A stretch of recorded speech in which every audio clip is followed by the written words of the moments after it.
movie review. Small Things Like These. It's directed by Tim Mealance. Screen plays based on a novel by Leighton Dunley and Edna Walsh. The cast: Emily Watson is the lead role. She plays Sister Mary. Peter Claffey plays Barry. Eileen Walsh plays Eileen Furlong, and Cillian Murphy plays Bill Furlong. Husband and wife, one assumes. I'm just running down the cast. No. Anyway, it's described as an intense and sombre Irish morality drama. The director films it as a character study that veers backwards and forth in time based on the 2021 novel by Leighton Dunley, which won the Orwell Prize for Political Fiction and was scripted by Edna Walsh, set in 1985 around about Christmas time. At that time, the Catholic Church of Ireland supported abusive workhouses for unwed mothers, where Catholic religious orders housed unwed mothers who were forced to work in abusive working conditions until their babies had been born and given away for adoption. We find the shy Bill Furlong, played by Murphy. He's a hard-working Catholic coal deliverer living in the small town of New Ross in County Wexford, and he starts to challenge the community's code of silence around the infamous Magdalena laundries. He's considered a respected member of the community, even though born out of wedlock to a resilient teenage mom. Sarah, played by Agnes O'Casey, who was sheltered by a wealthy Protestant family to avoid being abused by the Catholic Church. The easygoing Bill has a wife, Eileen, who warns him to look away rather than try and help everyone he meets in need of help. He's the father to 5 daughters who all attend Catholic school. Sounds meaty, doesn't it?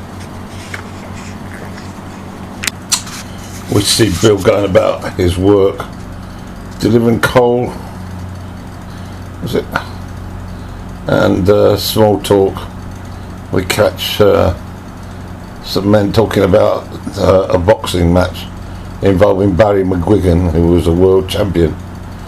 And then near where Bill lives, he witnesses an unsavoury incident in the street where a young girl is with her mother and objecting profusely to being placed in a property run by the nuns of the Catholic Church. This is clearly the outhouse for those who have become pregnant. It's like the community wants to cleanse itself of these women for having foolishly got themselves pregnant, and the community, particularly the Catholic Church, feel ashamed that they allowed this to happen, so as they perceive it, and so the best way is to incarcerate them, really, in these workhouses.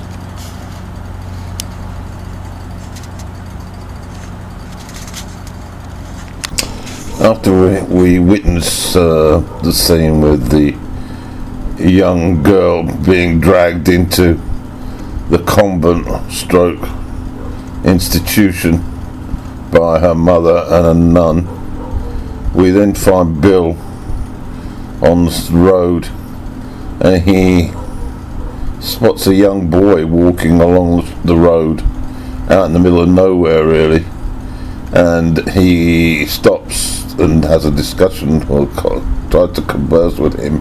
He knows who he is, and although we can't be sure, I suspect that he may well be a child from a house that's suffering a lot of torment and upheaval and disturbance. And although the boy tries to fake the reason for him being there in as much that his dogs run off, Bill seems to be more aware that he's perhaps out there because he's sort of fled a dispute in the house to get some sort of sense of peace. And the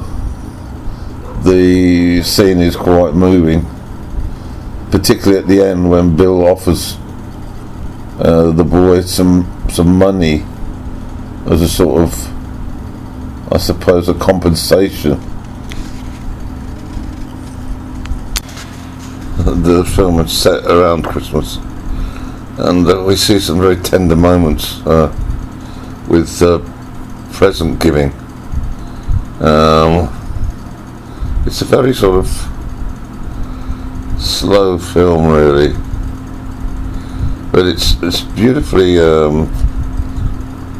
put together.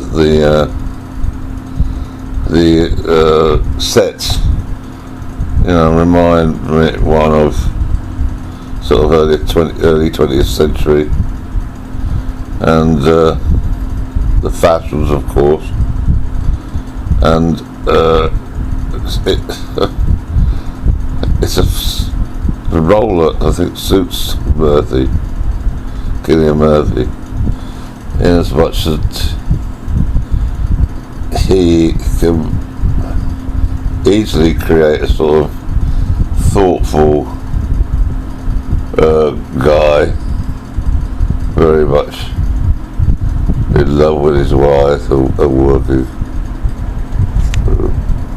through.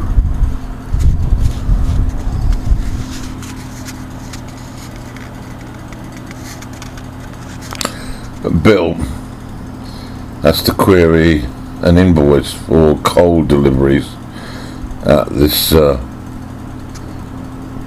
refuge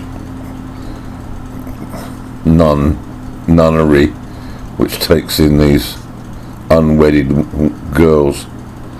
And whilst he's there, he's approached by a girl in a complete emotional state, asking him if he can take her to the river or a place of safety anyway.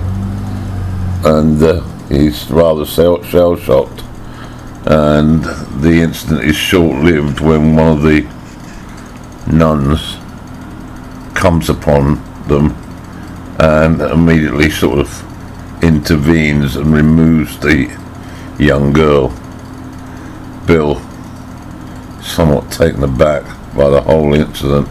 The director repeatedly shows Bill at the end of the day meticulously cleaning his hands.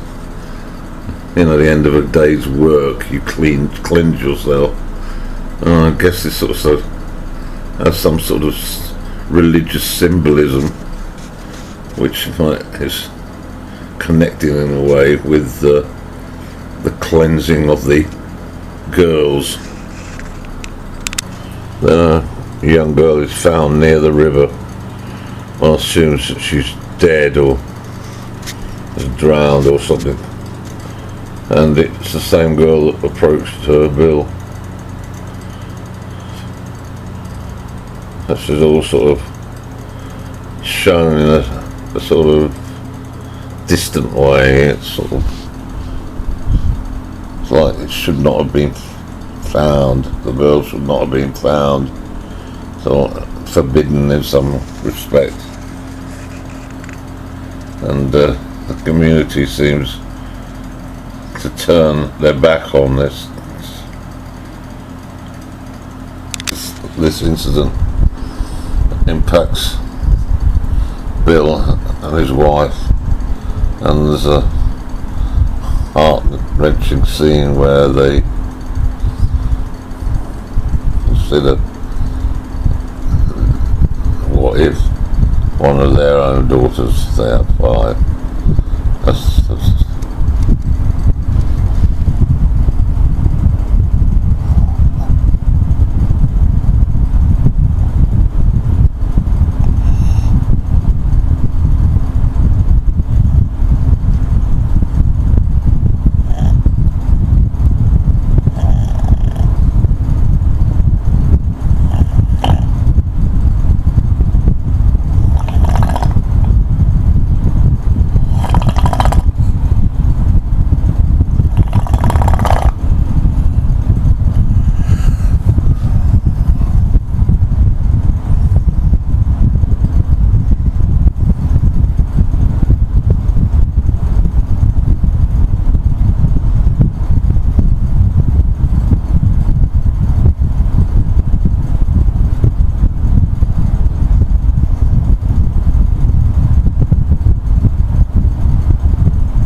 in our big house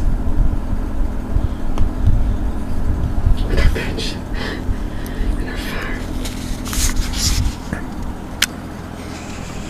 I continue talking about what ifs, the luck in life, the hand that you've played, theirs, in comparison to those girls, and what is creeping in is, I suggest, is Bill's feelings and thoughts that he can't stand idly by.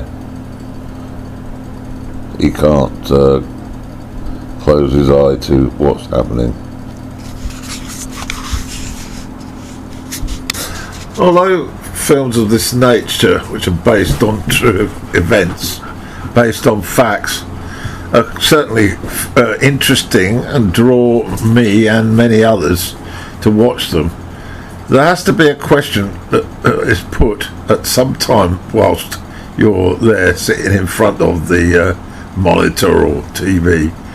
Is this entertainment?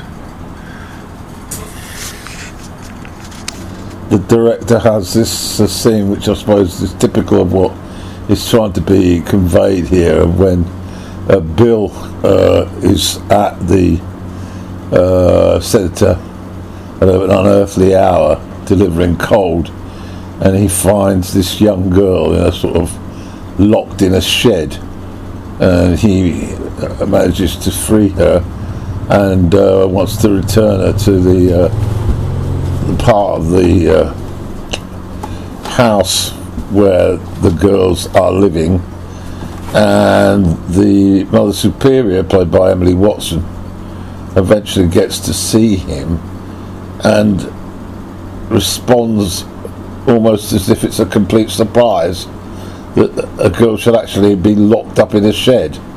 It's sort of like a bewildering, well, thank you very much for saving her, but we all know that Mother Superior and her comrades are those responsible for locking the girls up. But it's dramatised as almost an act of God has locked her up, and that none of the nuns working there had anything to do with it. It's amazing how this type of sort of defence, or suggesting that no knowledge is put forward repeatedly by those who actually are in charge. It's connivance to suggest that they're completely unaware of such activities. We then have a scenario where it's almost akin to a court-martial, where we have the Mother Superior, we have Bill, and the young child that was found in the shed. But the atmosphere is generated by the Mother Superior to suggest that to Bill that how this child ended up where she was, it was a complete surprise, and she's as curious to find out how as he is, but because of the power relationship between her and the girl is trying her best to create some sort of explanation story that would be seen by Bill as possible, implying no guilt whatsoever on the part of the Mother Superior or her staff, and suggests that it was some sort of game that the other girls played on her, the victim. But it's the power relationship that's very easy to sense and see. The Mother Superior then settles the coal bill, and of course there's a little sweetener, a little Christmas present for Bill, with the message unsaid but certainly meant, keep your mouth shut.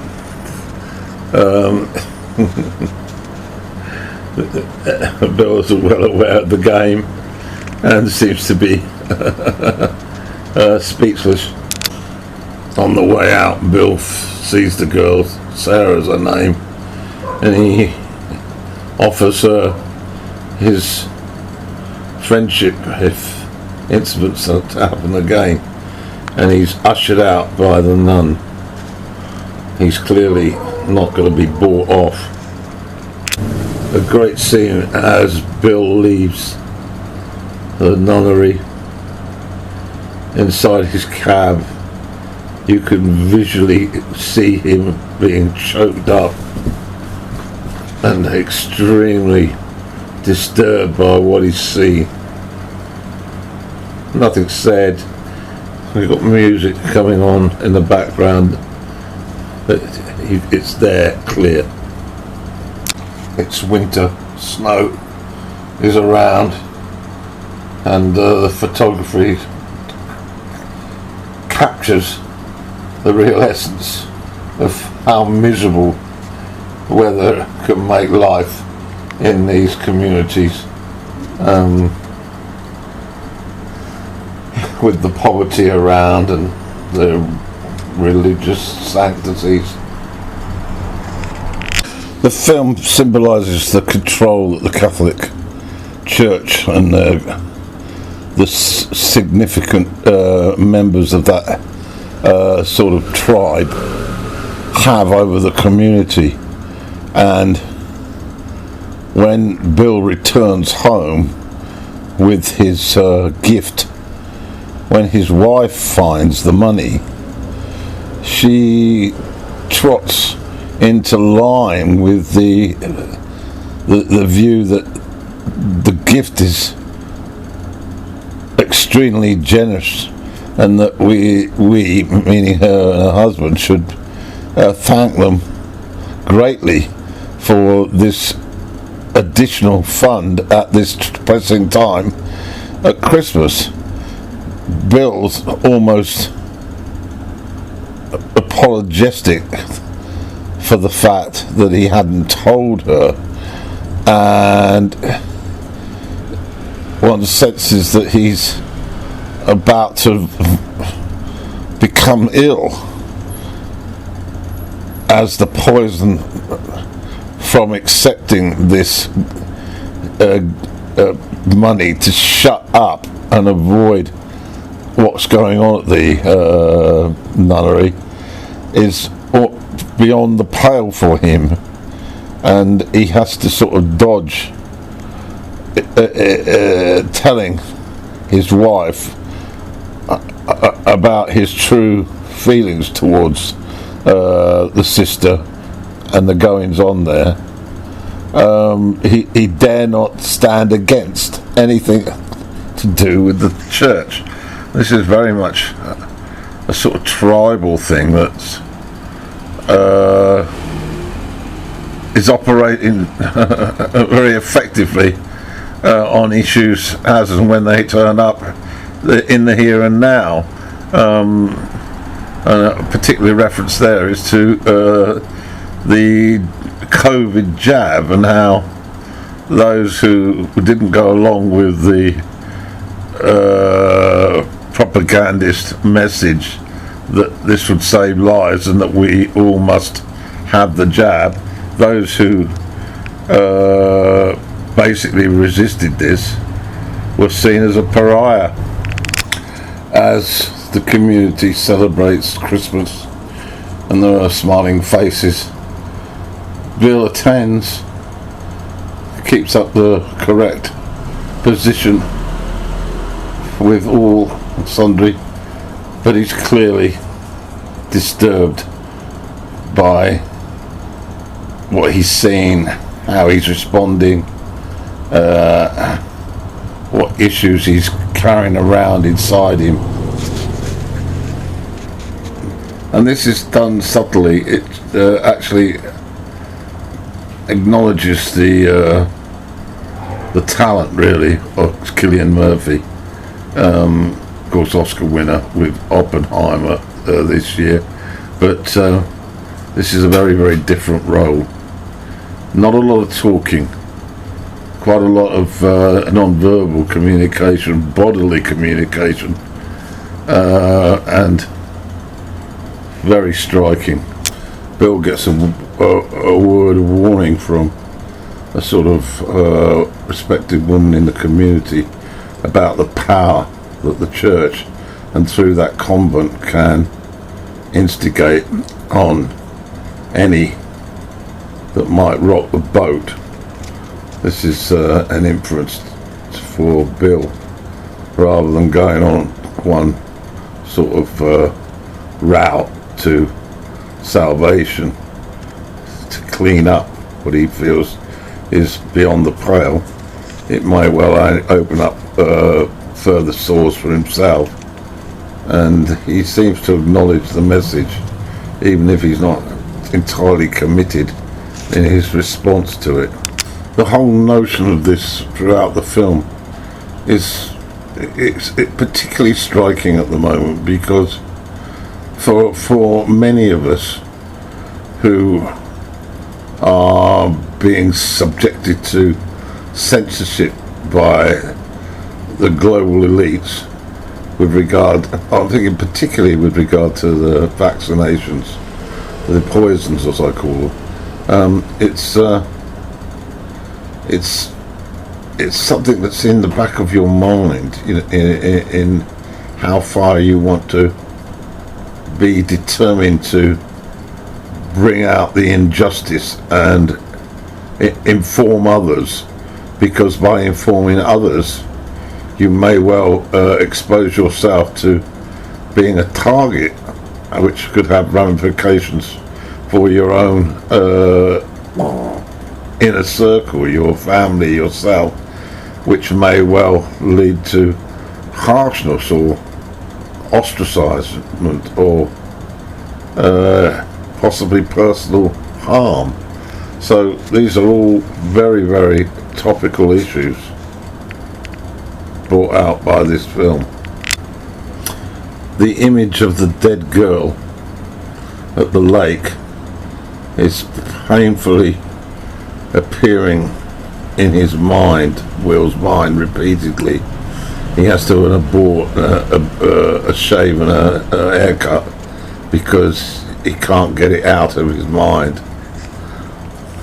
He goes back to the shed, finds Sarah there again.